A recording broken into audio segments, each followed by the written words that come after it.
Hi, Lydia. Hi, Serena. Hello, good morning. Hi, Serena. Hi. Morning.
Hi, Sara, Pedro. Good morning, everybody.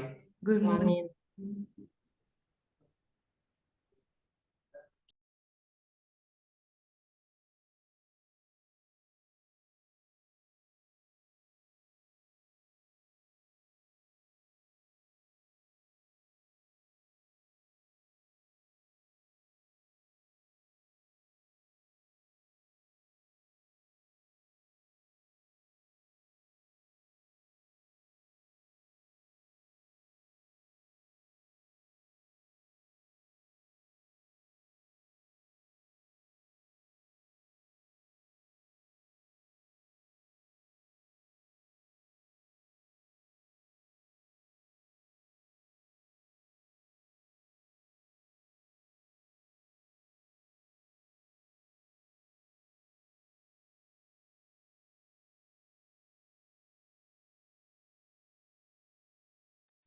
Hi, everyone. So I don't know if you saw the Timothy. Timothy, please confirm that you can hear me. Hi, Lydia. Yes, I can hear you. Are we still letting the participants in? Yes. Oh, okay.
Hi, everyone. Thank you for joining. We'll be starting in the next 2 minutes, allowing the rest of the participants to join. Thank you.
Great. Lydia, one thing, I think we are missing as presenters Laura from the University of Valladolid and Janes, which are as assistants in the meeting, but I think they don't have the rights to just share their slides. Oh, okay, Timothy, please reach out to them and just do what we need to do. So yes, we have the participants here already. So hello everyone. While we wait for the rest of the facilitators to join, I'll say good morning or afternoon wherever you're coming from, and welcome to today's webinar on One Planet with a theme, a novel contribution to water, energy, and food modeling. So my name is Lydia. I work with AfriLabs as a senior programs officer, and I will be your moderator for today's session. So yeah, we are excited to have you join us as we explore, of course, the conceptual design of water energy flow models within the One Planet model, how it compares to, I would say, existing One Planet model and how it operates to sort of other WEF models and its unique features in just connecting climate, economy, and of course, the society at large. So just to add, we have a fantastic lineup of speakers who will take us through different aspects of One Planet project. Let me just walk you through the session lineup before we dive into the core session. So first, we'll have Serena Scotton from RINA Consulting, who will provide a general introduction to the One Planet project. Raquel Lopez will then discuss why the Nexus approach can support the energy transition in Africa, and of course, the definition of the common modeling framework. Sarah, a PhD researcher at the University of Valladolid, will walk us through the modeling process and methodology used in One Planet. Next, we have Laura, who will take us through the energy model of One Planet, and Janice will facilitate a session on water model within One Planet. We also have a presenter called Pedro who will focus on the economic model, where he will present the dynamic of the models, its main components, and of course, the existing dynamics of it. Dr. Titi from KwaZulu-Natal will then present an open source Nexus modeling tool for planning sustainable energy transition in Africa with a focus on the food model. Finally, we are bringing in our sister project, Reintegrate. We'll have a session with Francisco from our sister project, who will wrap up the whole session with an overview of the Reintegrate project. So now that you have know how the flow of today's session is, I'll say let's begin by introducing our first speaker. I'll stop sharing my screen, and I will start with Serena. Serena is a project manager at RINA Consulting with a strong background in law and project management. She'll be giving us a general introduction to the One Planet project, providing an overview of its objective, right, and foundational design. Serena, if you are ready, you have the mic.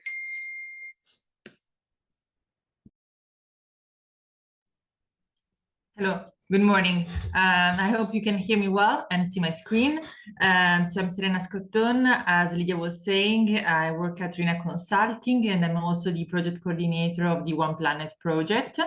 In these few minutes, I'll give you an overview of what the One Planet project is about, more on a general level. Then the other partners will really dive into more technical and details about the project. So One Planet, first of all, stands for open source Nexus modeling tools for planning sustainable energy transition in Africa. This is This is a European funded project funded by the Horizon Europe program. It officially started on the 1st of November 2022. It will last 3 years in total. So more or less now we are the half cycle of the project. The consortium is composed by 12 partners. 8 are based in Europe and 4 in Africa. In this slide, you can see the logos of the partners. As you can see, it is a mix and a combination among research centers, universities, and companies and NGOs. So coming to the ONEPlanET goals, so ONEPlanET project aims at empowering the African policymakers, research and academias, investors, and the citizens within the necessary tools and know-how thus to increase the clean energy generation and sustainable use of resources in Africa, while also reducing the inequalities both on cultural, social, and economic gaps and obstacles at local level.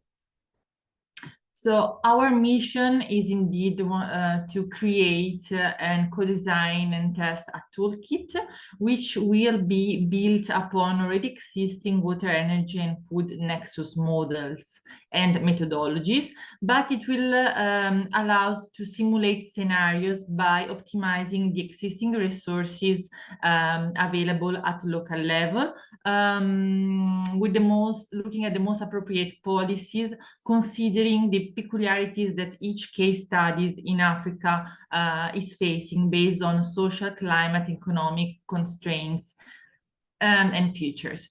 Then we will also create a knowledge hub, which will be based, including the capacity building materials that the entire consortium is developing. And we are using an approach based on user engagement, stakeholders engagement, and co-design methodologies. So all these aspects are, let's say, will be used to build our toolkit, which we aim to become the toolkit, which will support the policymakers in Africa for their day-to-day work. Let's say all the tools that we will create during the project life cycle will be open source tools, as well as the models and the materials, the capacity building materials, etc. And they will be available openly on the ONEPlanET website. So I've already mentioned a few times the case studies that we have in Africa. So indeed, this international consortium is cooperating with 3 case studies based in river basin areas.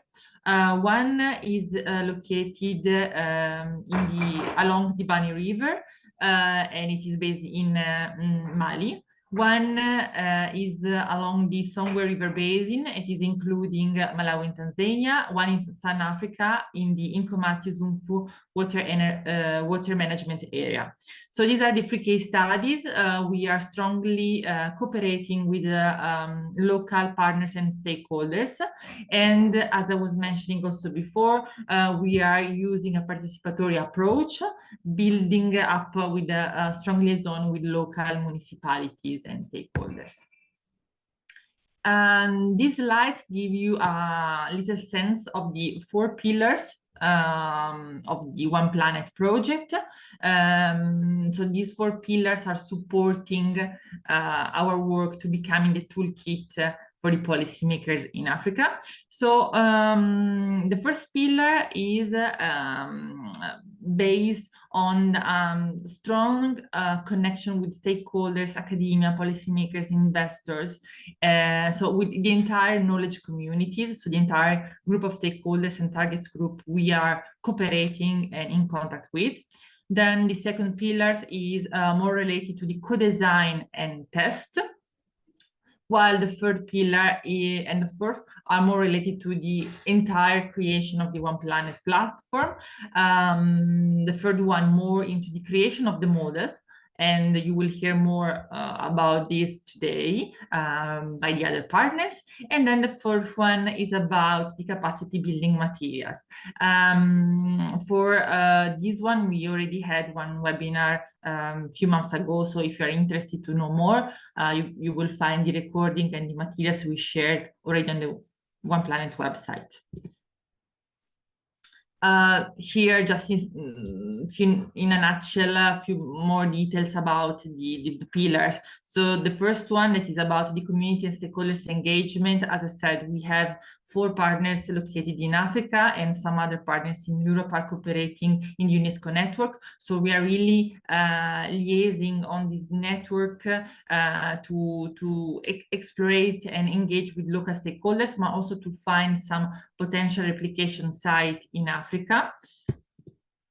About the user engagement co-design methodologies. So as I was already saying, we are strongly cooperating with local stakeholders, because to build our toolkit, we need to do some user research, but then to co-create and integrate the feedback we receive from the stakeholders and target audience, to then integrate those feedback and to create our models and user interface, just to become, let's say, an ad hoc tool that is facing the needs and the requests of the users. While for the pillar of the Nexus model for African continent, you will hear more later today, but we wanted to create something different, something that was different from the already existing water, energy and food Nexus, that we believe that at the moment they are built more on a one-way direction, rather than fully investigating feedbacks and interconnection of the elements, of the old elements. So we are including policies in our models. We are using a bottom-up approach, and we are strongly connecting different sectors and different aspects as the socioeconomic ones. And then for the pillar, that is the capacity building, in here we are really thinking the capacity building is a strong support for us. It enables the organization and more in general the actors involved in the Nexus to develop competencies and skills that can make them more effective and sustainable in the use of resources. It helps to foster the ownership of empowerment, and let's say for our capacity building approach, we are really focusing a lot on informing and learning. We already had many activities with the physical events in the pre-case studies, where the partners really focused on the capacity buildings, activities, and generating relevant materials. So this in a nutshell, more or less, what the ONEPlanET project is about. As Lydia said, now we will dive more into specific content from the technical partners. So this is an overview of the next presentation. So we will give you more details about how we define the common modeling framework in the ONEPlanET project. Then Sara Pavesio will give us guidelines on how we integrate the assessment models and the system dynamic modeling. And then we'll give you a presentation about each of the water, energy, and food Nexus models development, looking at the economic, food, energy, and water aspects.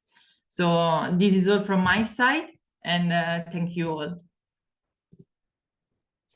Yeah, thank you, Serena, for that in-depth introduction. I mean, it's great to just have a clear understanding of the project framework as we move into more specific aspect of it. So for the participant, please, if you have any question, do well to use the question and answer box to drop your question. And of course, I'm sure that the facilitators will be ready to answer that. So next, we have Raquel Lopez, a PhD in chemistry from the University of Valladolid, who has an impressive background in energy and water research. Raquel will be talking about why the Nexus approach is critical for just supporting the energy transition in Africa, followed by a discussion on the common modeling framework of the ONEPlanET project. Raquel, if you are ready, the floor is yours. Lydia, can you see my screen? Yes, we can. Okay. So, I think you need to put it on presentation mode. okay.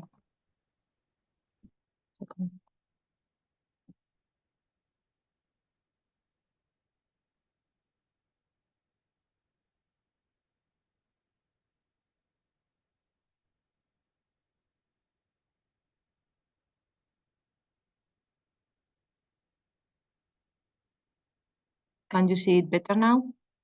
Yes, yes, it Okay. is. Okay. Thank you, Lydia, for the introduction. I will briefly introduce how this ONEPlanET project is contributing to the development of the water energy food nexus model in Africa.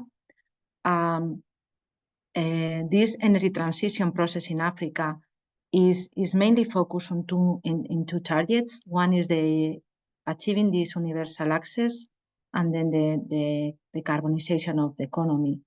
When we are dealing in this process, we need to consider two main drivers by 2040. On one hand, we will need to double the energy supply because of the fast-growing population and climate change.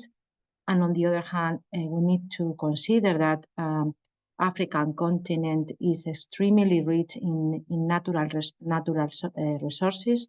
So we have that the renewable energy potential is 1,000 times larger than this projected energy demand.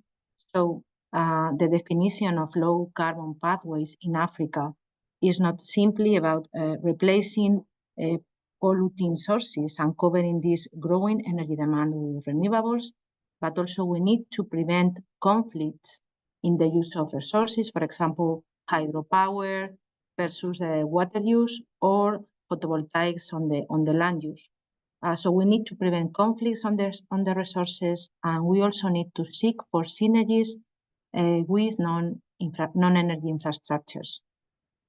So when we start or we proceed with the definition of these energy policies, we can follow a silos thinking approach. This approach can be applied in sectors, actors, or scales.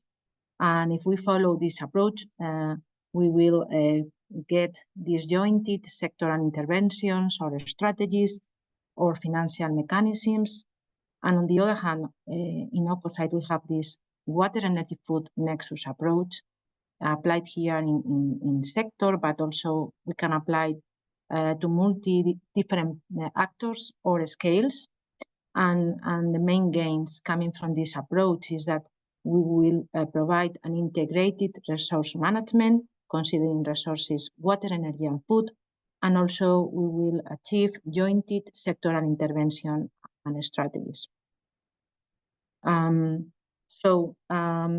If we are analyzing the interactions between human development and ecosystem, we need to consider that on one hand, we can have socioeconomic resources in terms of capital, labor, of knowledge, and the natural resources, water, energy, and food. And on the other hand, we have some targets, for example, those defined by the United Nations SDGs. And as I mentioned, these resources and targets are extremely connected. For example, for the clean water and sanitation objective, this will have implications not only in the water sector, but also in the energy consumption.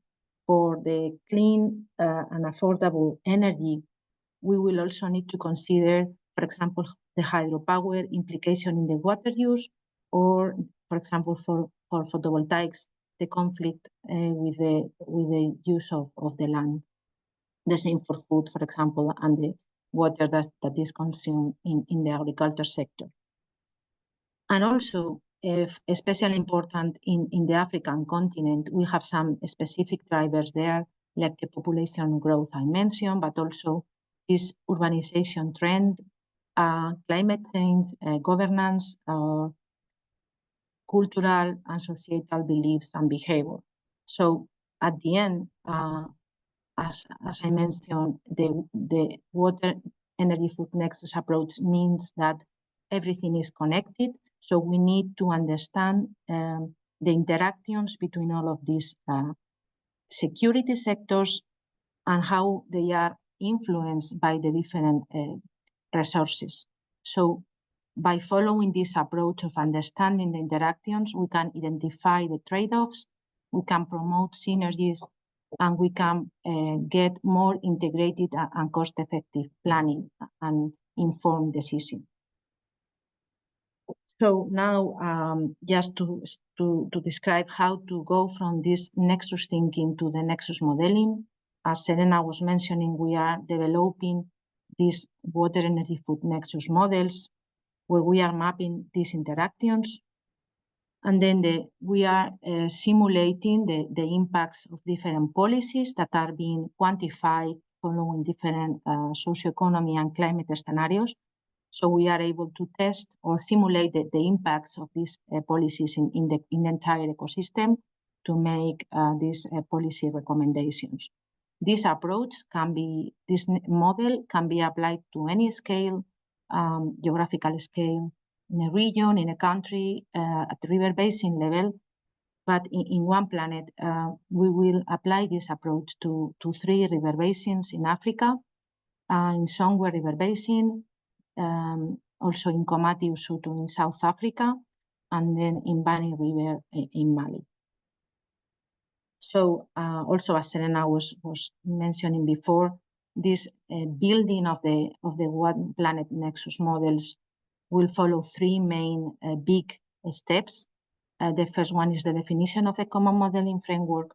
Then we will continue with the integrated assessment models and system dynamics modeling. And finally, the development of the models, of the different models. So now I will briefly present the results we already have obtained for this first big step of the definition of the common modeling framework.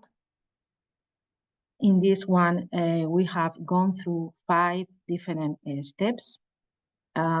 First one, assessment of existing databases and models. Then we have selected and prioritized features to be covered by the models. We have developed several conceptual models. We have analyzed different policies for standard implementation, and then the development of the Nexus database. It is important to mention that in 3 of these steps, we have involved different consultation processes, not only in the 3 case studies, but also in Nairobi. Last year we had there a meeting, so it was used like the first user consultation process, and then the 3 river basins came after this initial consultation process. Just briefly mentioning the results we have obtained so far, we have analyzed 13 different Nexus models, and then we have identified more than 150 features. These features are related to the energy, water, and food sector, but also to the land, socioeconomic, and climate. Internally in the ONEPlanEt consortium, we preselected 16 of these big, long group of features, and these were the ones that were introduced in the consultation processes. You see here, for example, the total or peak energy demand by sector. So we have 4 in the water sector, in the energy, 4 in the water, 4 in the food, and other additional features for the other 3 sectors. And as you see here, we got interesting results from these consultation processes. For example, the first feature about total or peak energy demand by sector was quite selected in the different processes and case studies. Also the area of irrigated crops. I also have to mention that we perform two different types of processes, individual interviews and also general workshops involving local stakeholders. Other interesting result is that the feedback we obtain in these two types of consultation, interviews and workshop was very similar. For example, in Nairobi, the first feature was selected in both processes. For Songwe, the third and fourth feature, etc., as you are seeing here in this slide. So these features, this selection will be considered when further we will develop the models. The third step is the definition of these water energy food conceptual models. We have 4 different types. One is the high-level water energy food nexus model. Then the energy was considered in a more extended way because of the project approach and objective. And then for the water and food sector, we are trying to simplify the model. And also we started with 4 models, general models, and then we also have validated the different models in these consultation processes I mentioned. For example, you see here how we are mapping the interactions within the energy sector with, for example, available energy resources, with energy use, water, infrastructure. So this is how a conceptual model looks like. And this will set the basis for the further development that my colleagues will explain later. Fourth step is the policy selection and standard implementation. We have selected the narrative based on global storyline and this business as usual narrative and SSP2 scenario. And then we have characterized both qualitatively and quantitatively the policies with target values and years, and policies both at national or continental level. And the final step for this process was the database development. We have identified the most relevant available databases. Also, we have started the processing of data to provide them in the most suitable format for the further modeling. For example, we have data with different resolution degrees or scales, and so we need to develop downscaling algorithms just in case we have the data at country level, and we need to downscale it for basin or sub-basin level. And also we are trying to use geolocated data if possible.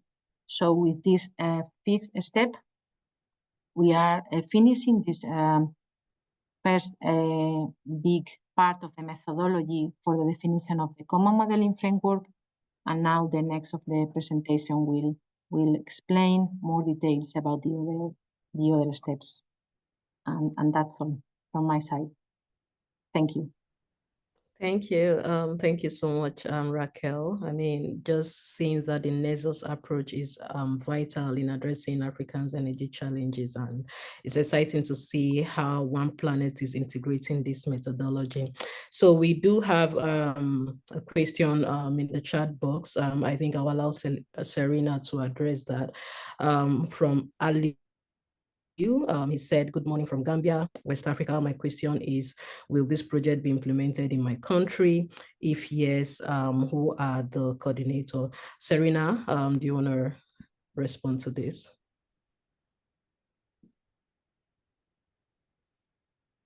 Okay, I think, okay, Serena.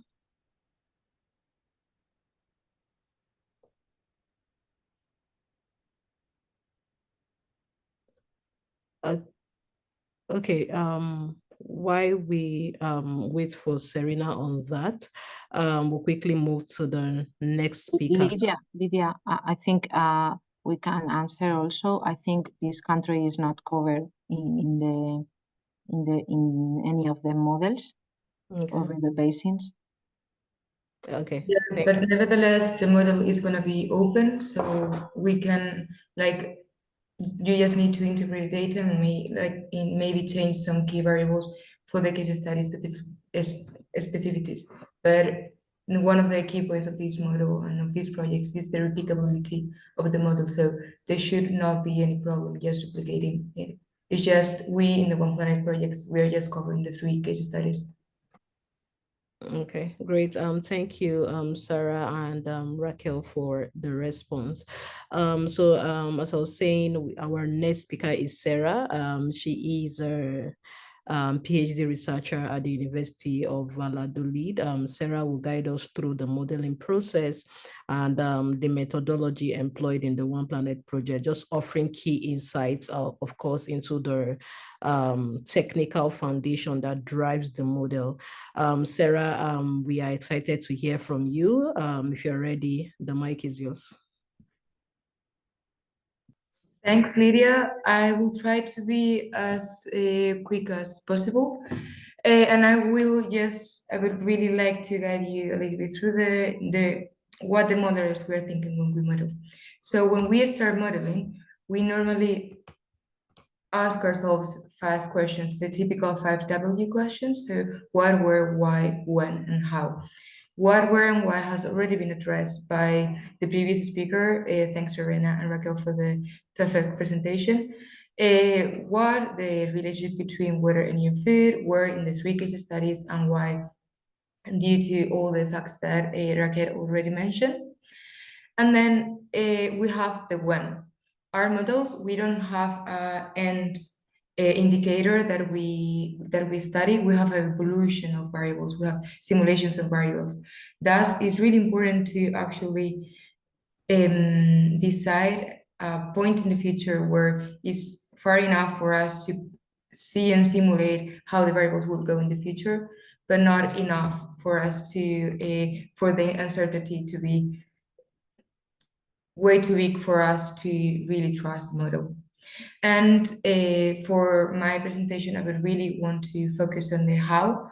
We are in the University of Valladolid, and in the model we're using integrated assessment models, and specifically obviously using the WEF Nexus. And we're using the system dynamics modeling methodology, which I will explain later why is just really a key part to understanding the WEF Nexus. But starting with integrated assessment models, these models are normally used in order to assess and guide policies that are aimed at addressing climate change. So normally EMs are said to be perfect models to understand, to answer the question, what if? So you normally introduce, as Raquel showed before, to a set of a scenario, which is a set of policies that we've already been analyzing and discussing them internally and in the stakeholder consultations. We introduce them in the model, just with all the linkages and the interaction between them, and then we have a final result. These results can either be used for the game that we in the project are aiming to do. It can be used for policy recommendations or for both. Just something to really keep in mind is that both scenarios and the integrated assessment models are based on some hypotheses. I think it's quite obvious that scenarios are based on some hypotheses or they are biased, but integrated assessment models are biased too by the modelers, because at the end of the day, you all have your preconceptions. This doesn't necessarily mean that it's wrong. It just means it's something bad. It just means that is something that you should take into account, because probably although 2 models obviously they may have the same resolutions and the same kind of simulations, there's always some bias behind it. We can normally find 2 kinds of variables. First, in the scenarios and policies, we normally there's only exogenous variables, so you would just put a number inside of it. And then in the model, we find endogenous variables that they are like interlinked between them in functions. Okay, so this for the general integrated assessment models, but how does actually and how do we, what's the methodology behind the integrated assessment model? What's the methodology behind the ONEPlanET model that we developed? We use something that is called system dynamics, which is a methodology and mathematical modeling technique that is used to frame, understand, and discuss complex issues and problems. The typical example that we have is the population dynamics, because we find a positive loop here, where because more births will be more population, and more population will normally mean more births. But we find that there's like establishing loop here, because we have more population obviously will mean necessarily more deaths, but more deaths will mean less population. So depending on the mortality rate and the birth rate, depending on how they interact between them, we could have an exponential growth or going to zero or collapse situation. I will try to put now an example of how this is translated and extrapolated into the dynamics of the model. But first, I will go briefly into the interconnection that the basic interconnection that we can find in between the different models. So starting from energy, we find that there's a positive loop to water for the energy for pumping. The water also gives and asks for energy, so there's energy demand for water.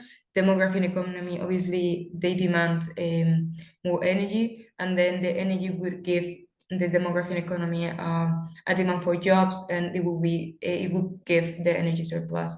Then following with the food, with the part in the red, we can find that the food asks and demands again energy for food processing, among other things, and energy will give some emission that will probably affect the production of crops. Moving on into the water part, I won't explain the part already explained, but we can again, demography and economy, they demand water, and the water gives demography and economy water. And we can find another water demand for the food from the food model. And just last but not least, just into these connections, again, demography and economy as they mainly demand food in this case, and the food model, they give food and land to demography and economy. So just focusing on one of the causal loops in order to understand everything better, we'll focus on the water balance. So we can find that the water balance has a positive loop with the water availability for the sake of keeping things simple. Obviously, in the reality, it's not this simple, but for the sake of simplicity, I've just put that the only way that water can get bigger would be through the rainfalls. So more rainfalls, more water availability, more water balance, so the positive loop. And then depending on the different demands, because the water demand to the water balance is a negative loop, it will depend on how the evolution of the variable goes. And that this gets together with the fact that this is not something isolated, but all these causal loops happen all over the model. So good part about system dynamics is that it's able to encounter that and to see and study how they react between each other.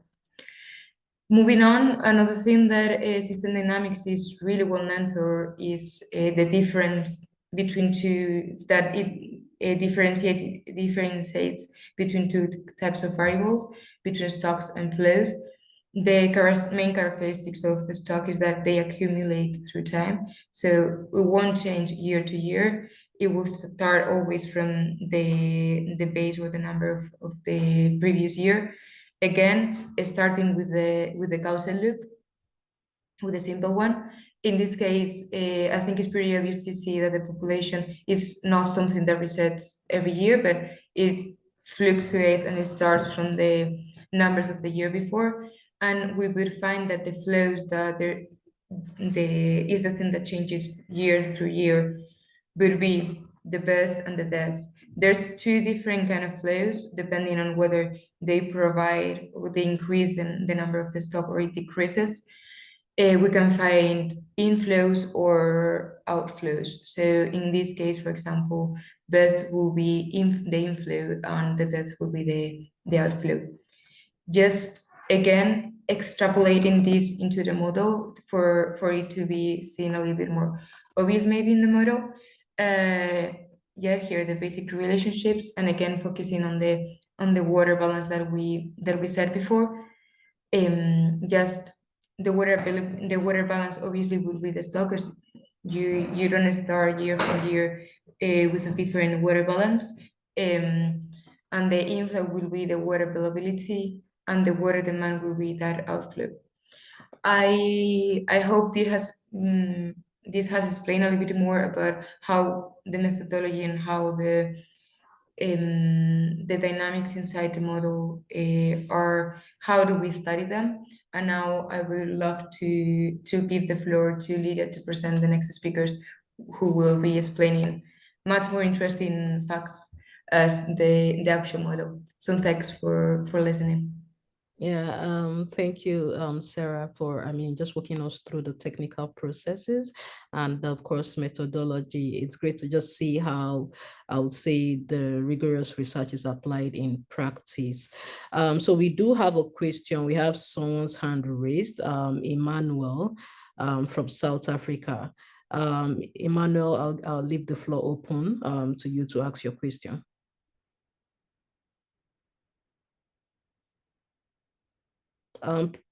Please confirm if you can speak or hear me, Emmanuel.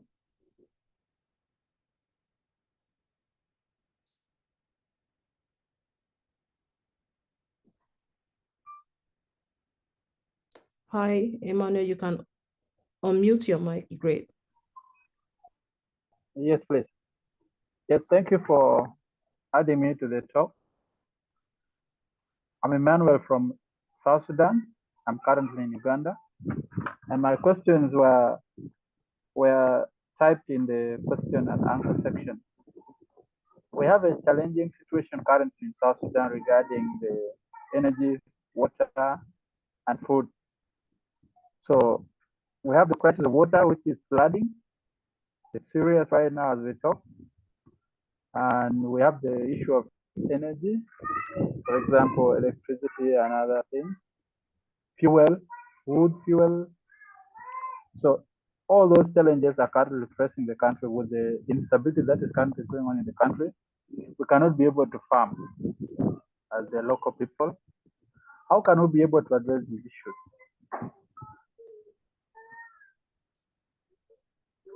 These are my questions that I was asking. Thank you. Thank you, Sarah. I see you want to respond to this. Yeah, well, I would love to have an answer, but it's a really complex problem. That's why we're developing these models, because we want to first of all understand the problem and to actually see if we already have the solution, we won't be having this European project to start with, or we won't be developing the model. That was our main question too. How can we understand this relationship better, and how can we help to mitigate or to adapt to climate change? But again, we are working on understanding, at least in the 3 case studies, how to face this and how to address the problem. And thanks for your question, Manuel. Yeah, thank you, Sarah, for that. I also see some other participants' hand raised, but we will give this opportunity after the next session. But yeah, please do well to also use the question and answer chat box to drop your questions. So now moving on to the energy model of ONEPlanET. So we have Laura, an industrial engineer and a predoctoral researcher at UVA. Laura will discuss the main input, output, and programming aspect related to the system dynamics in energy model. Laura, if you're ready, you have the mic. Yes, hi.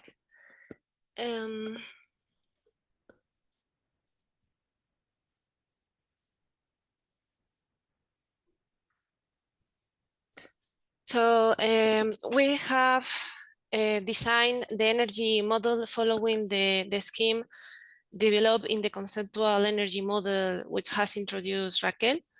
The scheme focuses on representing the availability of final energy to meet final energy demand represented in this box of energy use.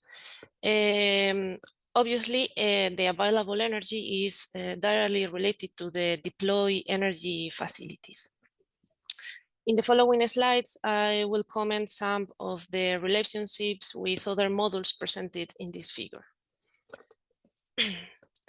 In a more simplified way, this slide shows how the energy model works within the water energy food model. As can be seen, we estimate the final energy demand with data from the socioeconomic model, and comparing demand with production, we estimate the energy imports and export needs. The energy model is disaggregated by type of final energy, so that the different productive sectors and households can demand up to 5 types of energy, which I show here. We consider electricity, liquids as oil, solids, typically charcoal and coal, gas, and biomass. As I mentioned before, once demand and supply of energy are computed, we make a balance. And if there is a shortfall of energy, this incentivizes the deployment of energy facilities. So we can consider it as a demand-driven model. This slide shows the main dynamics of the energy model in a simplified way. As can be seen, the capacity to be installed requires some time to be available to produce energy. This is represented by delays, which is the time it takes for the implementation of the planned energy policies to become effective. We have also represented the mean efficiency of the installed technologies. The mean efficiency of the system improves with the installation of new power plants, and degrades over time at a rate that provides an efficiency degradation ratio, which is usually reported in scientific literature. In addition, the model represents technical constraints such as the maximum renewable potential by type of technology and the impact of droughts that affect hydroelectric power production. There are also different variables which can be projected based on a policy, such as the promotion of renewables over fossil fuels technologies in a context of energy transition. Some of the outputs that can be studied are related to climate, such as the emission of pollutants, particulate matter emissions, and direct carbon dioxide emissions. Others are related to the socioeconomic model, like employment generation, investment needs, or with energy, like primary energy consumption. It will be also possible to assess the level of energy consumption that households could potentially achieve for domestic needs, which is another way of studying energy access. We estimate the final energy demand of the different sectors by evaluating the economic growth computed by the socioeconomic model and multiplying it by a factor called energy intensity. This is a top-down way to estimate demand. Energy intensity indicates the energy required to produce one economic unit, and we calculate it in a disaggregated way through the energy balance for each region. This number is dynamic and should be divided by a temporal unit, but I forgot to include it in the slide.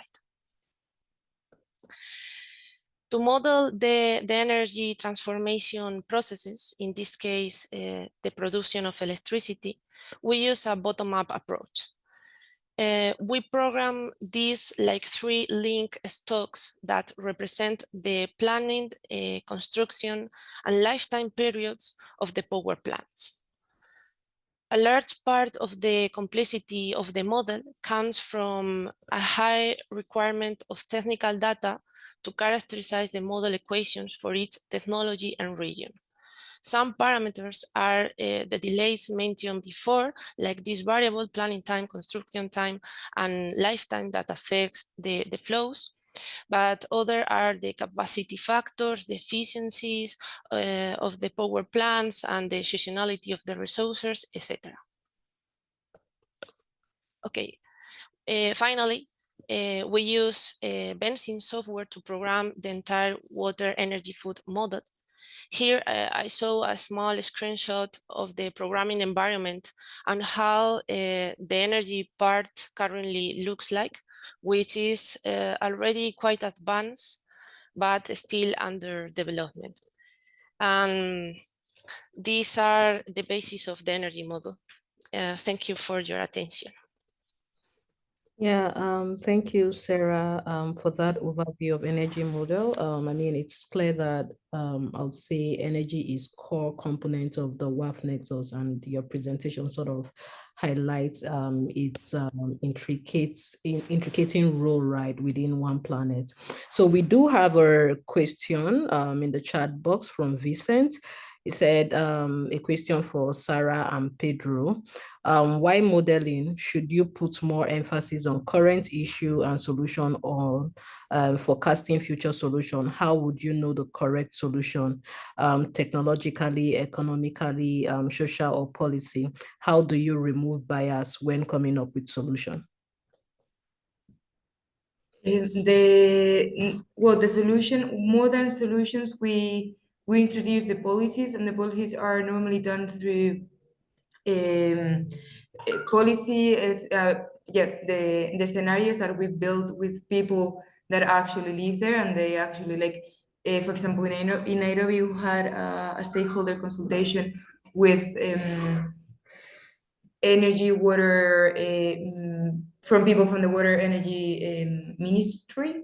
So we're not gods. We don't give like the best solution. We just giving a set of policies. We give the outcome. Yes, obviously, always looking and seeing whether. So when you model, you normally there's like the what if, and you normally model a problem. So although you try to fix it, there's no obviously any way to know whether it's the correct answer or not. Like it won't be like, it's normally never the correct answer for everyone, I would say. Thank you, Sarah, for that. So next up, we have an associate, Professor Jenes from HIE Delft. He's based in Netherlands. He has over 10 years of experience in just studying the water energy food nexus. Jenes will be focusing on the water model within ONEPlanET, and just sharing his research on how water is modeled in conjunction with other resources. Jenes, if you are ready, the mic is yours. Yeah, hi everyone. I'll just share the screen and hope it'll work more or less. It's probably good enough. Yeah, let me just try to shift all this. Okay, good. It's close enough. So yeah, I'm Janis Sushnik. I'm at IHE Delft. IHE is responsible for the development of a water module in ONEPlanET. So I'll just spend a few minutes talking through how we've developed the water module up to now. As already mentioned, the focus of the project is on energy transition. So the water and food modules are relatively simplified compared to the energy one. So just please bear that in mind. So the purpose here is to develop a generally applicable water module to suit the 3 ONEPlanET case studies and beyond, in fact.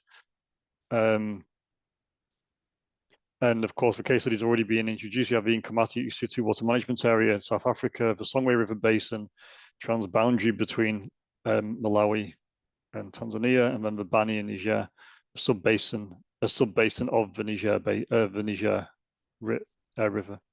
And the main aim is to simplify the model sufficiently to allow flexibility, to allow transfer between the three locations and out of those locations. And an ongoing piece of work at the moment is to find out ways to interact with the other modules in ONEPlanET. We're not quite at that stage yet, but I think we're getting there slowly. So there is, of course, here a trade-off between flexibility and applicability versus the detail that you can apply in the model. Of course, if you include many details, you tend to lack that generality, so you lose general applicability. On the other side, generally applicable models tend to lose detail. It's logical if you think about this.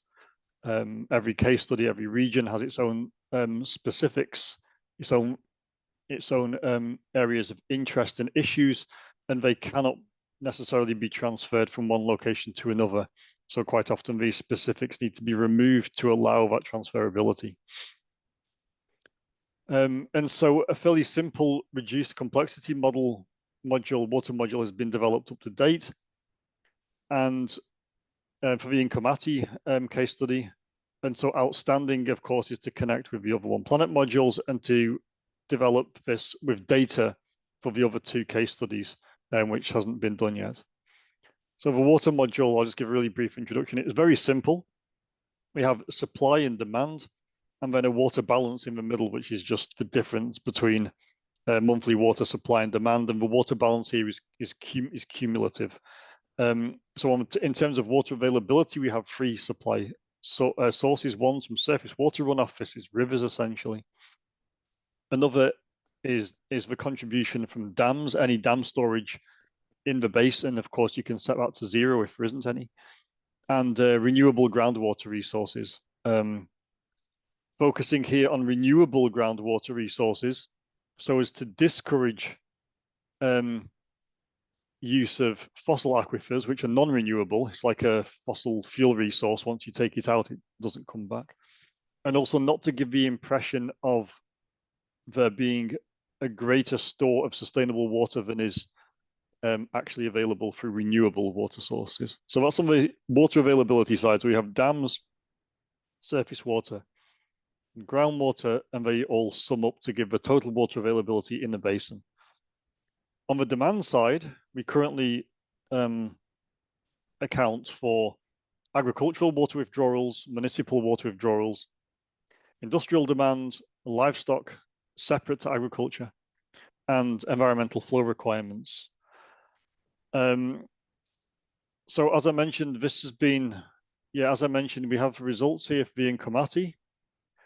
And the results, the data here to generate these results have been taken from a kind of a partner, well, a sort of a partner project, a sister project, if you will, called Nexus.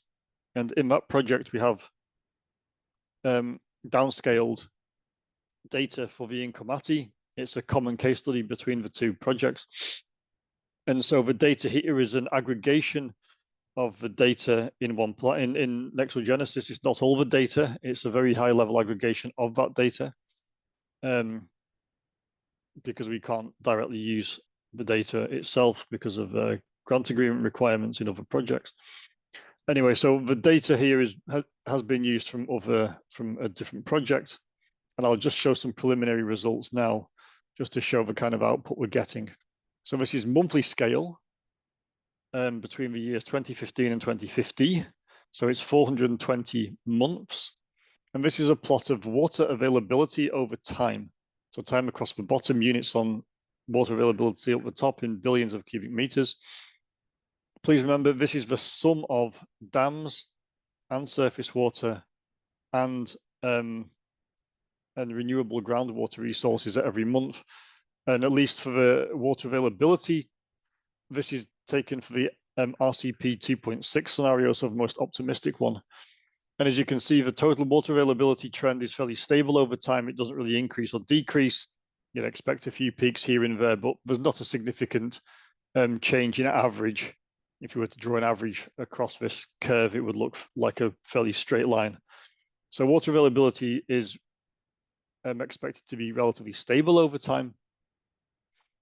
Agricultural water withdrawals in the Inkomati Basin suggest a gently increasing trend from about 550 million cubic meters to approximately 700, 750 by 2050.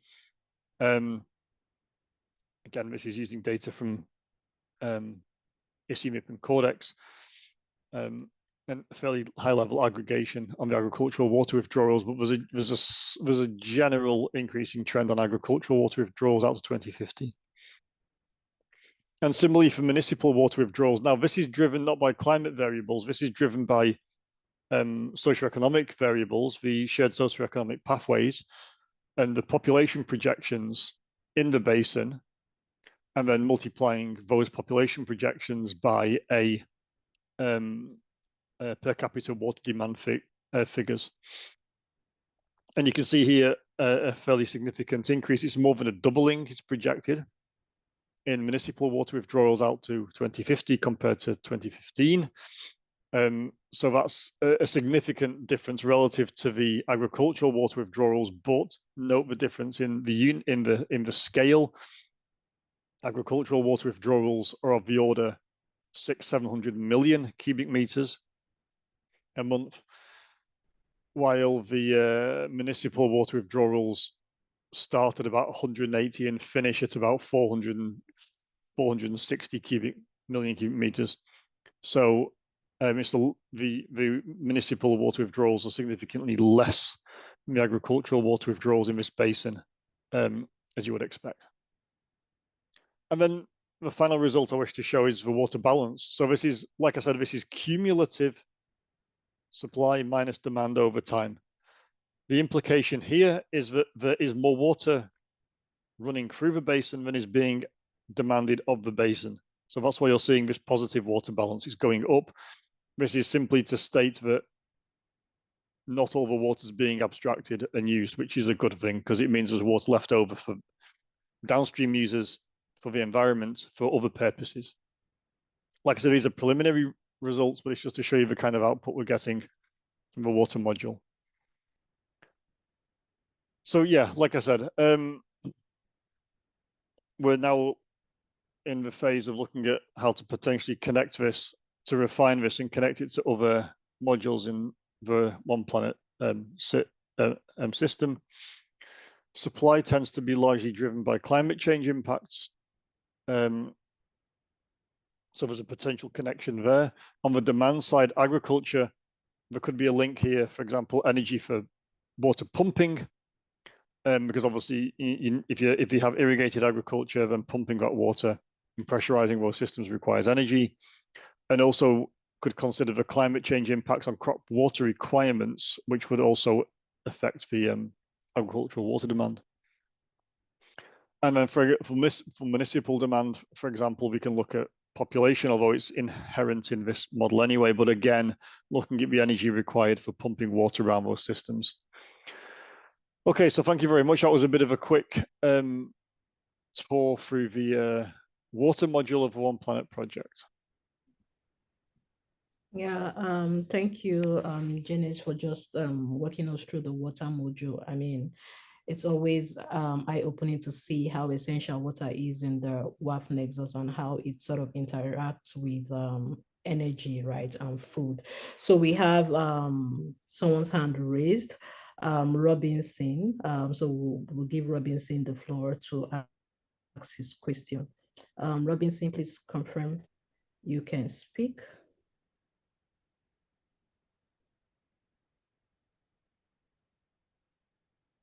Hi, Robinson. Okay, so while we wait for him, I will just read through some of the questions in the chat. So we have a question from Okay, anonymous attendee, he did mention, I hope the slide will be shared. So yeah, you can access the slide in the website, so it will be uploaded there. I'm sure you will have access to it. Dr. A. Senzanji, he said, Laura, how do you deal with politics in your energy modeling? Laura, do you want to respond to that? Yes, well, policy creation is I think it's a collaborative effort in this project. I'm responsible of creating the technical structure of the model, and then I identify the key energy variables, and the rest of some of the partners are responsible to create the interesting policies and scenarios, and I model them in Benzene. For example, I can model a decarbonization policy by increasing the flow of plant renewable technology, which I mentioned in my presentation, and leaving a minimum of fossil fuel technologies to guarantee the security of the mix and the power reserve, for example. This is one policy. Okay, thank you. Thank you so much, Laura. So from Euphemia, I said, how do you apply model on the basin itself, right? How do you quantify water in energy and food? I think this answer is open to any of the presenter. If you're willing to answer, please do well to unmute your mic.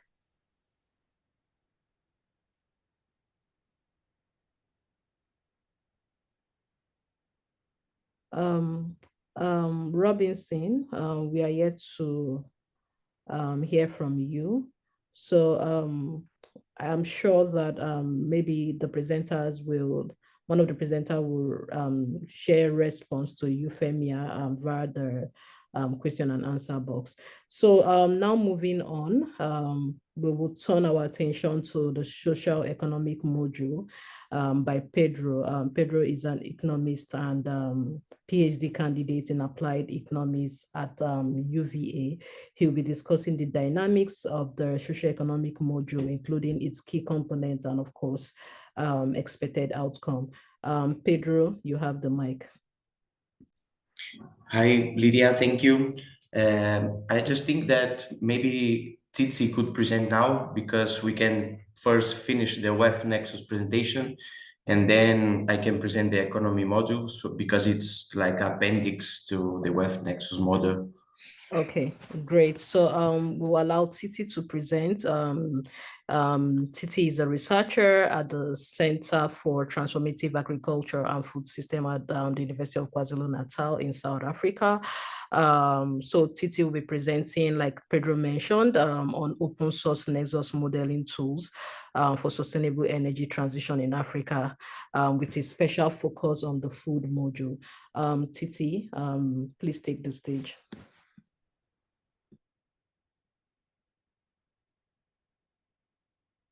Okay, thank you, Lydia. I'm going to share my slide now.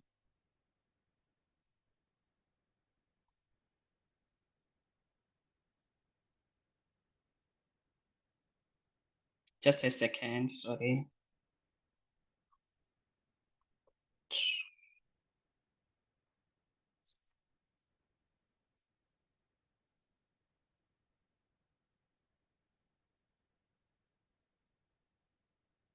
So give me just 1 second. I have to shut down some of my screens so that it can allow me to share.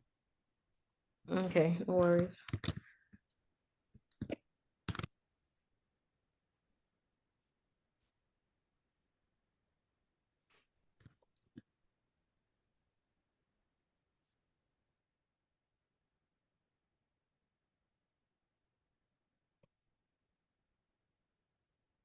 Can you see my screen?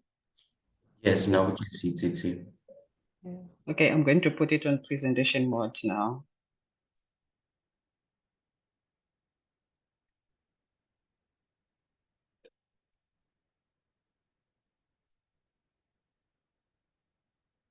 Okay, good morning, everybody. My name is Tsitsibangela from the University of KwaZulu-Natal. So the University of KwaZulu-Natal was responsible for the development of the food model for the ONEPlanET. So the food model was developed based on the conceptual models that were developed in each case study. But all in all, we are just going to develop a general food model that can be adapted in the Songwe River Basin, in the Inkomati Usutu, as well as in the Mali River Basin. So the conceptual model it's for each case study is unique because we have got many driving factors or different driving factors for each case study. For example, in the Nkomati Usutu, we have seen that land availability, water pollution, and water availability are the major driving factors for the food production. When it comes to the Songwe, for them to produce enough food, there are some factors that affect their food production, which includes floods, the availability of agricultural imports, as well as the markets. Then when it comes to the Bani, we have seen that there's also floods which affect their agricultural production. There's also poverty, water allocation for downstream agriculture.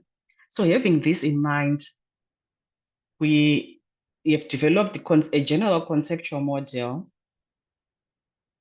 And our food model is developed based on a number of objectives, and the food model is different from other sectors because they only have, like for water, we only have water as the driving factor, and for energy, it's only energy. But for the food, we've got a number of components that we have to bring into the food model.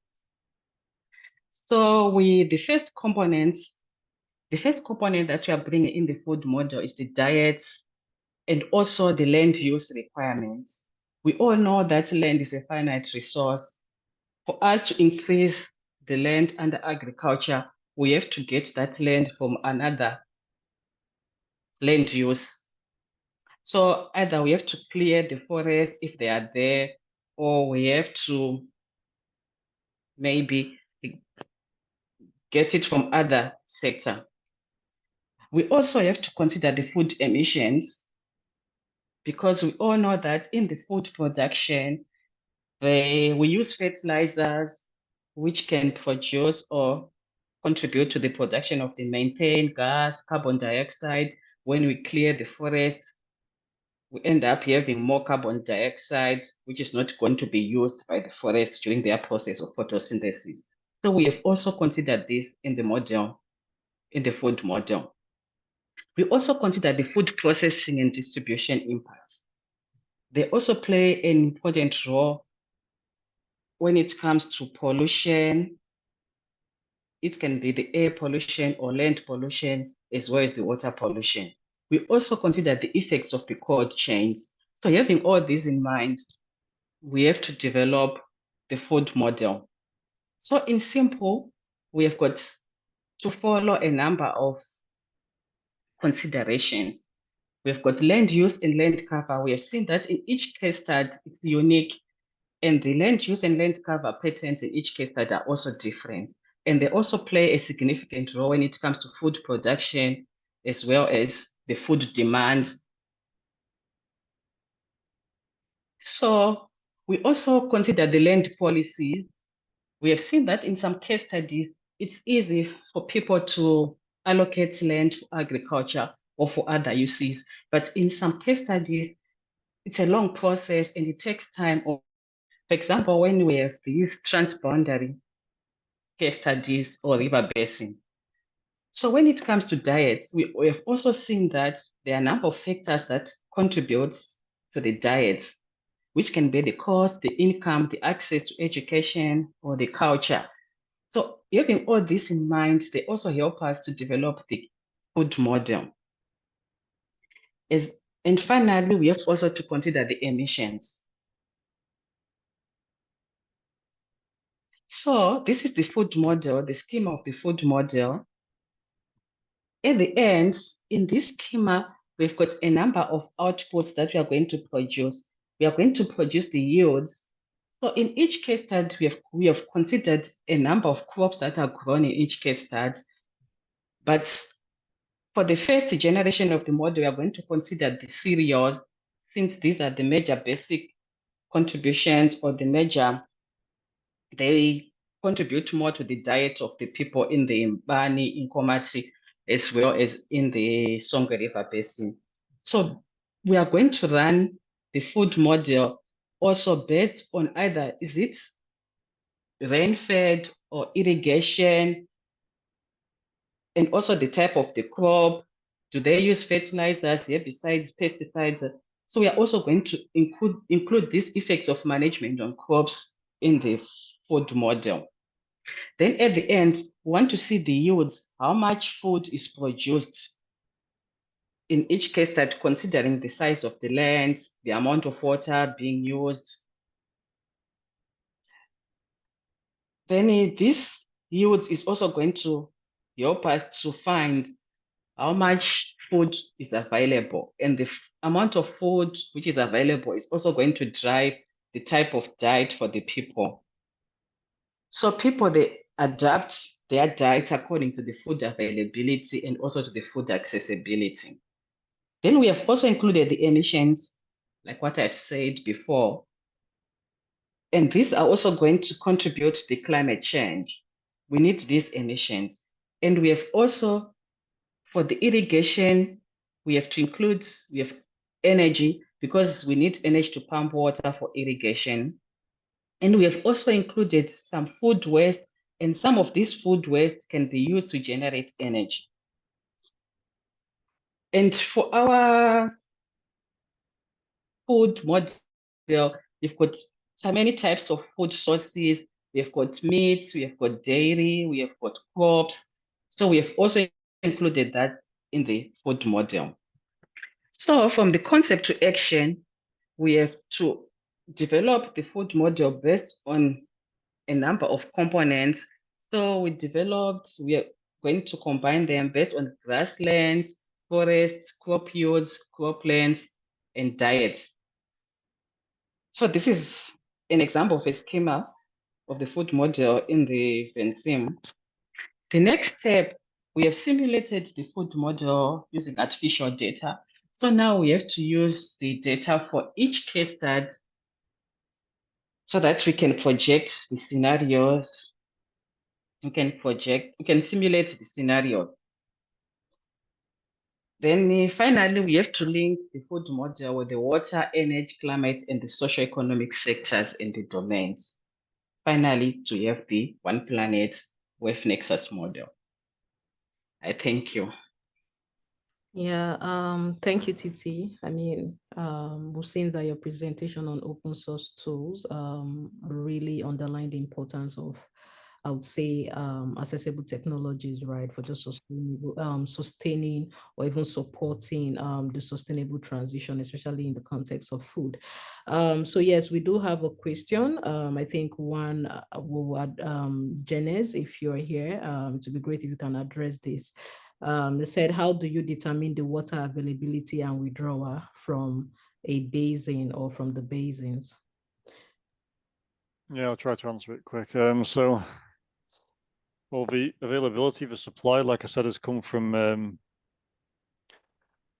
So the data's come from a different project. We've downscaled results for the Nkomati UC2 water management area in South Africa. So it's not the whole basin, it's only the basin in South Africa. It's not the entire thing that extends into Mozambique and Eswatini. It's just the South African part of the basin. And these models on the supply side, they've output surface water discharge, for example, in millimeters per square meter or meters cubed per kilometer square. So you can easily multiply the units up. So and this has come from the ICIMIP Codex experiment. So it's using CMIP6 data, climate data that's publicly available. And so this is made of multiple climate drivers run over multiple models, global circulation models. And these all give their own estimates for example, surface water runoff, groundwater recharge in a given region. It's gridded data sets. And then a partner aggregated those and downscaled results to the level of the income situ. And for the purposes of this project, I've taken the multi-model, the ensemble mean across the full suite of models that are available on the supply. So that's on the supply side. It's come from global modeling studies as part of the IPCC assessments. Essentially, it's using the data that comes out of there, and variables include surface water runoff. They include the renewable groundwater resources, and they also include the dam storage in the basins. Obviously, you need to ground truth some of this. We've done some of that in the context of the other project with stakeholders based in South Africa. In terms of the demand side, so environmental flow requirements we set. I set that based on, again, consulting with partners in the other project. I've got a rough idea of that number. Then the municipal and industrial water withdrawals have come from socioeconomic modeling, making assumptions also about the number of people and per capita water demand in the basin. And then agricultural water withdrawals for the income situ is based on the number of key crops in the basin. I think it's about 6 or 7 crops in the basin, including things like maize, soy, sugarcane, all these kind of crops that are prevalent in that basin. Again, for review of a project, we know the area of these crops, and we also know we have estimates for the crop water requirements per crop, per unit area.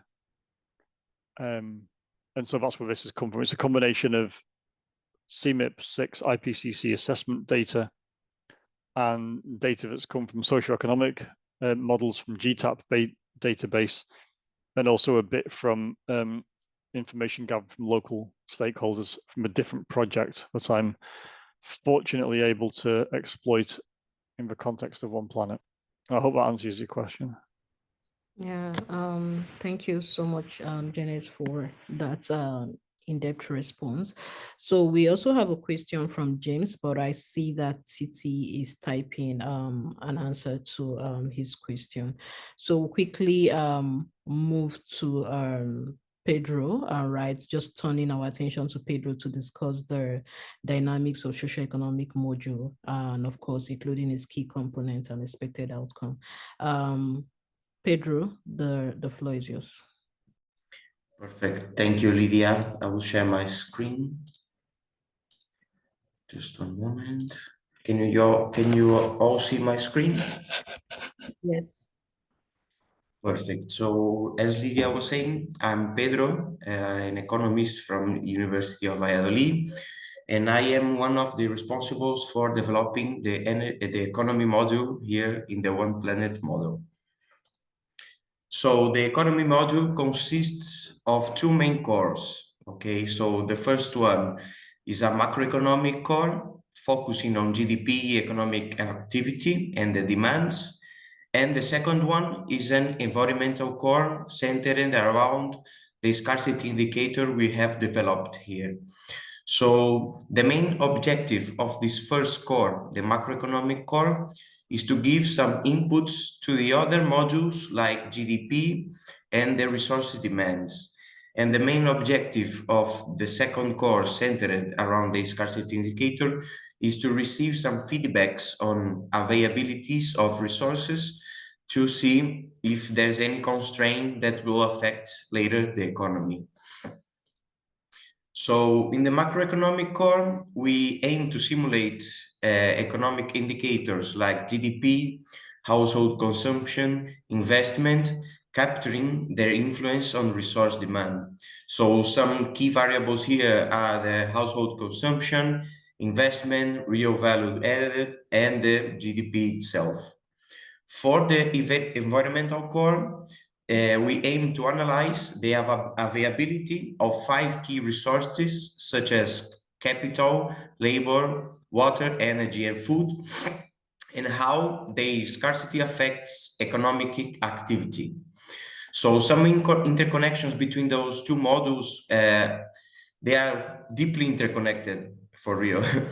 They reflect the dynamic feedback loops between economic activity, resource use, and environmental constraints, okay? So the macroeconomic core captures the dynamics of GDP growth, investment, consumption, and employment, recognizing that these factors drive the demand for water, food, and energy. As I said before, it's a demand-driven growth model. So we assume that consumption and investment are key drivers of economic activity, reflecting the importance of aggregate demand in shaping economic outcomes.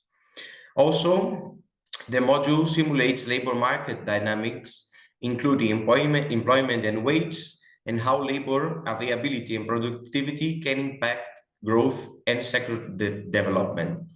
Also, we expect to receive, as Laura was showing you before, some inputs from other modules like the investment needs and labor generated by policies of implementation in other modules, like the energy module, okay? So here we have a simple causal loop diagram showing the first core, the macroeconomic core. So as you can see, capital stock growth rate, the capital stock and the depreciation rate are influenced in the investment. Also, household consumption, government expenditure, and non-profit institutions serving households influence in final consumption. They both, together with net exports, generate the expected GDP. This is the aggregated demand that later will generate the demand for each resource of the model. And then later, I will show you the rest of the model later. The scarcity indicator, together with the expected GDP by sector, will give us the gross domestic product, that will be a main input for the other modules, okay? So after the GDP is calculated, the loop follows on, and we get all the feedbacks inside the economic variables, okay? So the second main core is the environmental core and the scarcity indicator. So the scarcity indicator integrates 5 individual resources constrained to capture the overall pressure on resource in a changing climate. So as I said before, we try to see how capital, labor, energy, land, and water availability or constraints affects the economy, okay? So we link our socioeconomic model to the water, food, and energy modules to simulate how climate change will amplify resources constraints and impacts the scarcity indicator and the economy. For example, in the water module, increased drought can drive to less water availability, and we can see how this less availability or this constraint can affect the water availability for agricultural and industrial sectors, for example. To the food sector, decreased agricultural yields due to temperature change can affect food and crops availability, affecting the sectors in economy. And for the energy sector, for example, reduced hydropower potential due to changing precipitation patterns can affect energy availability. And also we can see how these changes and these constraints can affect the economy. So here, as you can see, this is here above, we can see the expected GDP by sector I was showing you before. So it will give us the demands if we get the expected GDP with the intensities Laura was saying before. For example, Laura can give us energy intensity. Here we have the expected GDP. So gathering these two, we have the final energy demand for the economy. And if we get the final energy demand and we see it with the energy availability, we can see in the economy if there's any scarcity of this resource. The same will be done with all the other resources. So then we can get all the scarcity indicators for all resources, gather these in one scarcity indicator, and see if the scarcity will affect later the GDP and the economy outcome. So some of the results we are expecting from the economic impact lenses, we can see that the scarcity indicator acts as a crucial feedback mechanism. It directly influences real value added by sector, showing how these resource constraints can lead to economic slowdown, affecting GDP, employment, and overall societal well-being. On the other hand, from the policy insight lenses, we can analyze the impact, for example, of increasing water use efficiency in agriculture to reduce pressure on water resources. Other example, we can evaluate the economic and social benefits of investing in renewable energy infrastructure to address energy scarcity. Now, some next steps. We are currently finalizing the validation of our scarcity indicator using historical data to ensure its accuracy and reliability, so we can start getting some results of it.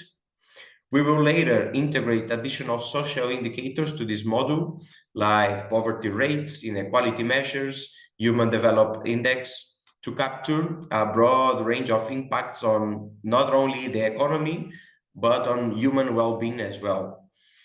And last but not least, our next step after the validation and after the interlinkages, we will rigorously test a range of policies intervention using this integrated model, identifying the most effective strategies for a sustainable future in Africa.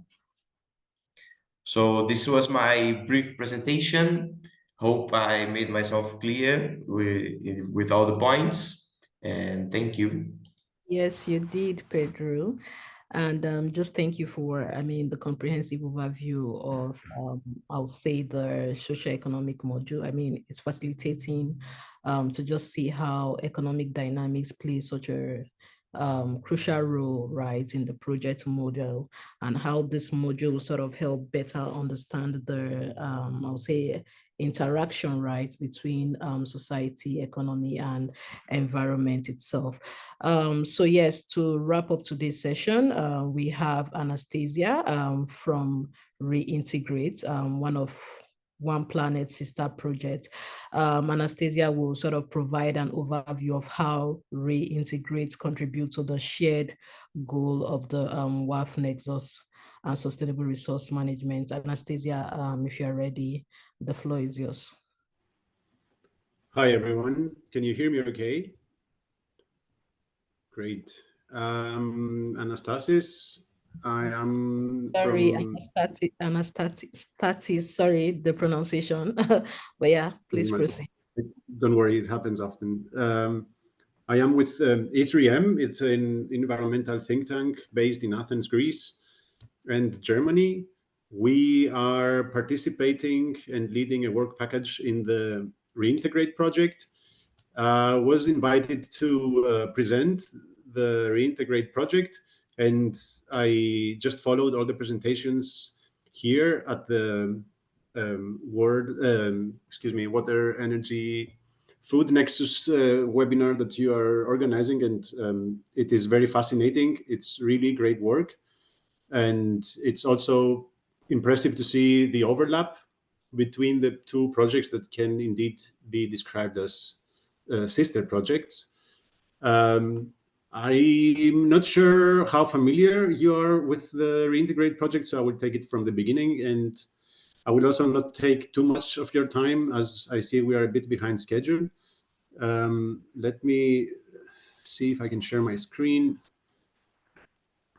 So I will start with this one, switch to presenter mode. Nothing happening. So how about that? No, I think you just have to click on the document. Right now, we are seeing ourselves on the screen. Nice. Great, great. Oh, I think you got it before. I got it, but then I stopped because I thought you. So if I try again, if I do this, does it work? Yeah, it's coming up. Great. Now click on the document you want to present.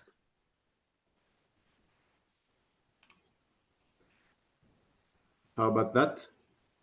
Can you see a introductory slide? No, not yet.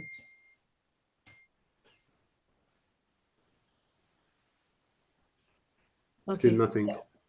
I think there's a lag. While we try to figure it out. Okay, great. It's here. I can see it now. You can see it. Okay. Good. Great. So the Reintegrate project, the name consists of a few ideas.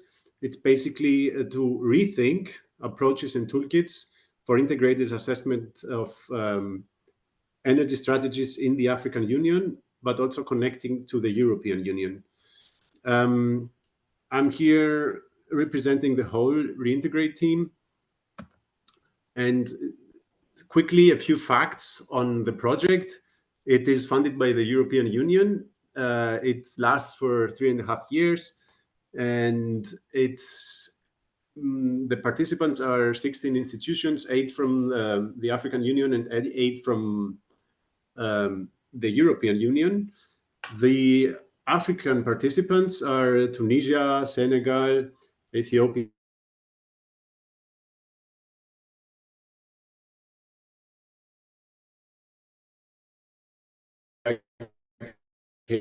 Kenya, Zambia, South Africa, Mauritius, and the Democratic Republic of Congo, together with groups who are participating in modeling and technical other activities we are conducting.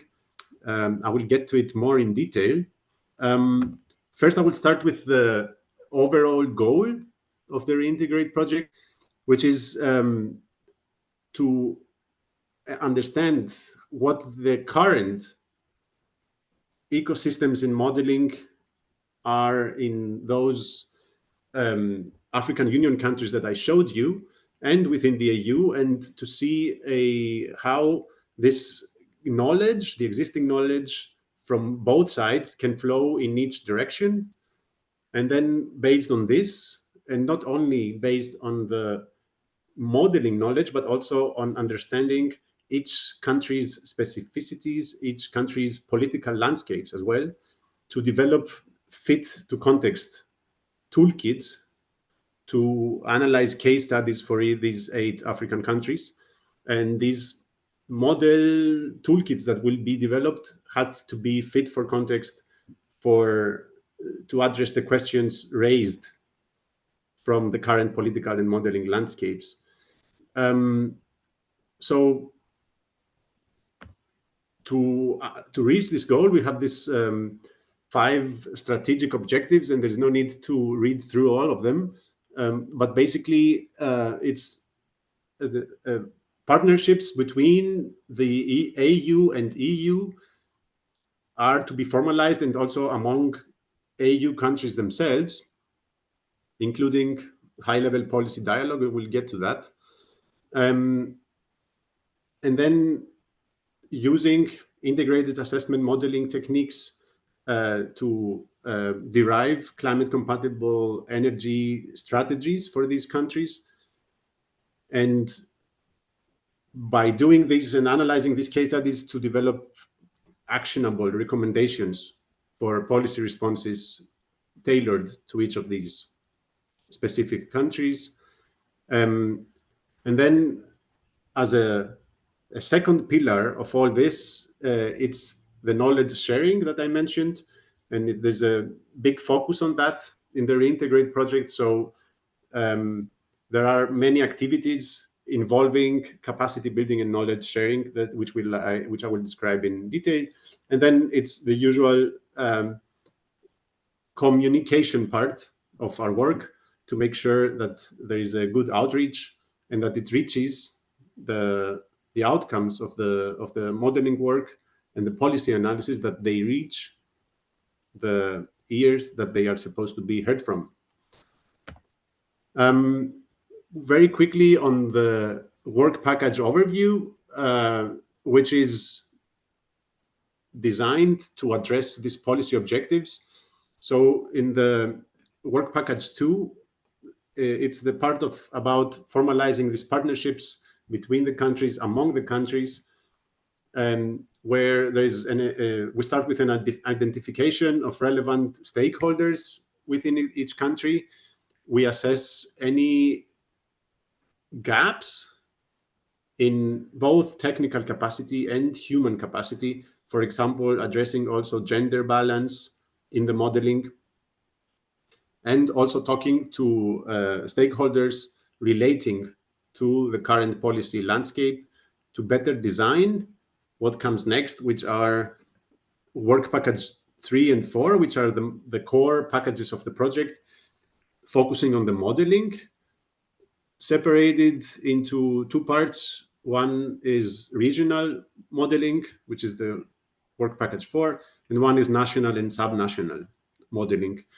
And then what happens here is that countries, so researchers, modelers from each country, sit together, and with us they design and improve their current models. They get new knowledge on how to use them and how to use new tools. And then in the process of these 2 work packages, they will be improving the models, running the models, producing results, which will be combined in this work package 5 to develop research responses, policy responses, scientific papers to be used as an advice to policymakers. And then there's also the package about outreach, which has its own specific tasks, not very relevant here at this modeling workshop. Then this whole thing is also parallel to 2 pillars, which is the integration of the modeling approaches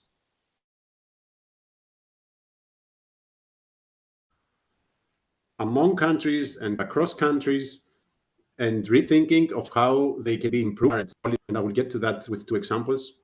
And then the second pillar of their integrate project is this whole knowledge sharing. I will get more in detail to that in the next slides. So still at the modeling work, we have these 8 national cases. We are organizing, we are almost finishing that stakeholder workshops in a few of these countries to discuss with stakeholders what are the current policy priorities, what are the current policy needs, and to make sure that there is a participatory approach by all types of possible stakeholders. And the modeling tools that we use to then apply in order to analyze these case studies are listed here. Usually it's osmosis, and then we also use FlexTool and other tools.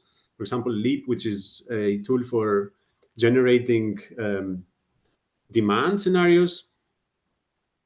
Also, this part of coming up with the final tools to be used by each country, by each modeling team, is nearly finished. And then parallel to that, there's this capacity development strand of work where modelers exchange in various channels and in various platforms, like, for example, the EMPA platform,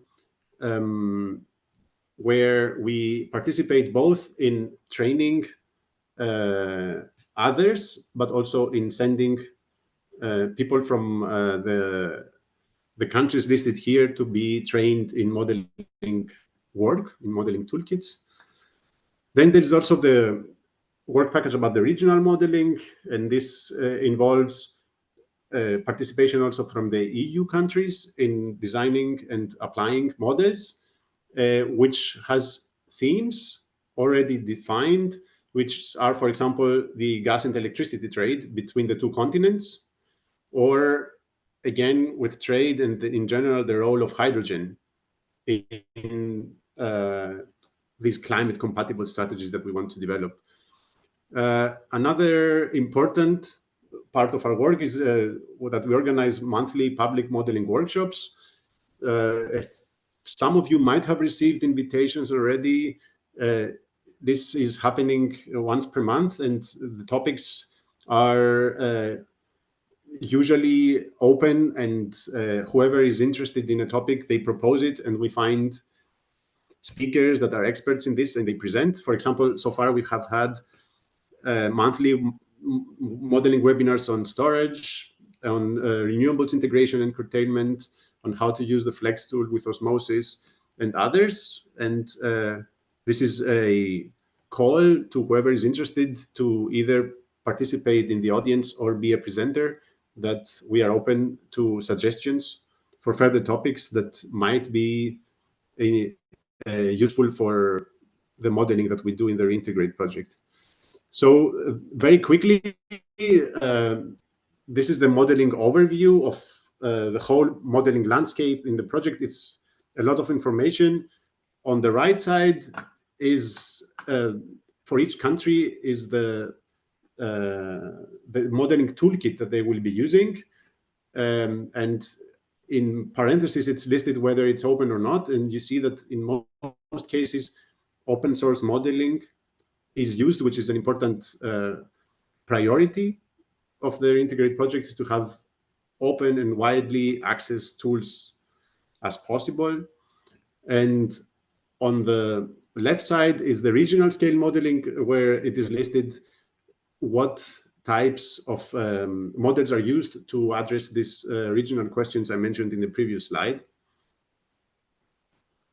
Just to show a few examples, I only put two because there's a lot of information. So for example, the modeling work for Zambia, and this is a slide that was given to me by the modeling team of Zambia, where they present how they approach the modeling work and what are the key questions that they will be addressing. So on the left, they are describing what is basically at stake.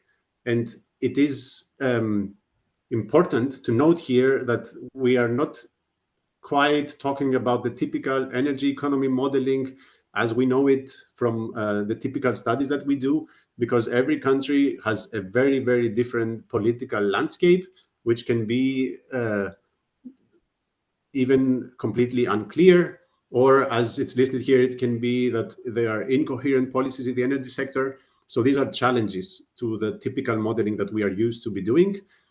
There is a big lack of modeling capacity that we are trying to cover. For example, there are no models in Zambia beyond electrical models. And it's the question, can we use osmosis, for example, to cover modeling for Zambia? Can we gather the data? Can we create the capacity for this? And these are key questions that we are dealing with. And then there is the actual research questions that the Zambia team is working on. They are listed here. Again, they are not typical in the sense as we know them in terms of, for example, how can the energy transformation happen? Because there are many outside factors that are difficult to model, like, for example, very recent droughts, highly unpredictable events that are not easy to include in a typical energy systems model, right? Again, going further to other questions that so these two, they have been already addressed, which is great. And there are new questions emerging, and we are working on how to deal them, how to prepare to address questions like these, given the difficulties that I just mentioned. Another example, excuse me.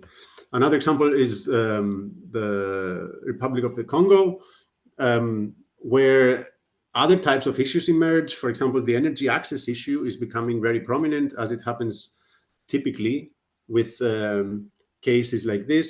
So that we have basically very little access to electrification, for example, which is a key component of the energy transformation. And so what do you do in this case? How do you even model this? These are key questions that need to be answered in order to proceed with the actual modeling, right? There is also the very complex political landscape. For example, there are policy decisions committing to reduce CO2 emissions, but at the same time, there is oil extraction in the pipeline. And it's a question how to model this given a request for energy transformation. So I didn't want to take too much of your time, probably I did.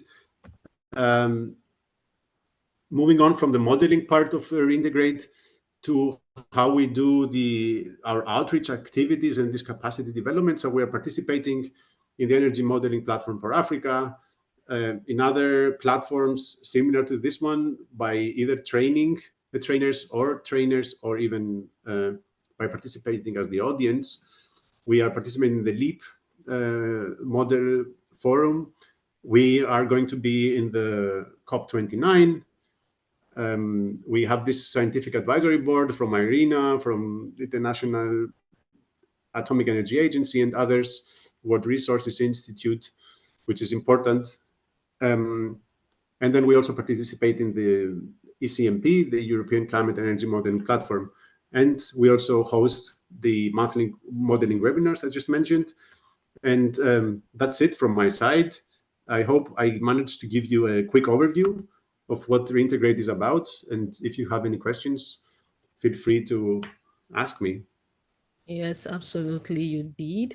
And just thank you for that insightful presentation on Reintegrate. I mean, it's great to just see a lot of similarity between the ONEPlanET project and the Reintegrate itself, and just see how collaboration across both projects can sort of enhance our collective impact, right, on the WEF model and sustainable development itself. So we do have questions, but not for you. I think this is general. Emmanuel said, kindly share slide of the economic model by Pedro. Yes, all slides, like I mentioned before, slides will be available in the ONEPlanET website, right? You can access all the slides there. Onia, is there a WhatsApp group or other community? So once you go to the ONEPlanET website and just subscribe to our newsletter, we'll be sure to get your contact and also add you to the community that we have, and you also be getting a prompt on our activities on the ONEPlanET project. So yes, that is it. To conclude our webinar for today, I would like to just say a big thank you to all the speakers for their thought-provoking presentation, right? To everyone in the audience for just joining us. And we hope that today's session sort of gave you a deeper understanding of how ONEPlanET and related projects like the Integrate are sort of advancing sustainable solution by connecting water, energy, and food, right, with broader challenges of the climate, economy, and society itself. So yes, if you have any additional question, please feel free to reach out to us via the ONEPlanET website, right? The project's contact detail is there, and of course, we'll be happy to continue the conversation. So yeah, thank you again, everyone, and let's have a great and wonderful rest of your day. So yeah, thank you. Bye. Thank you. Bye-bye. Bye-bye. Thank you.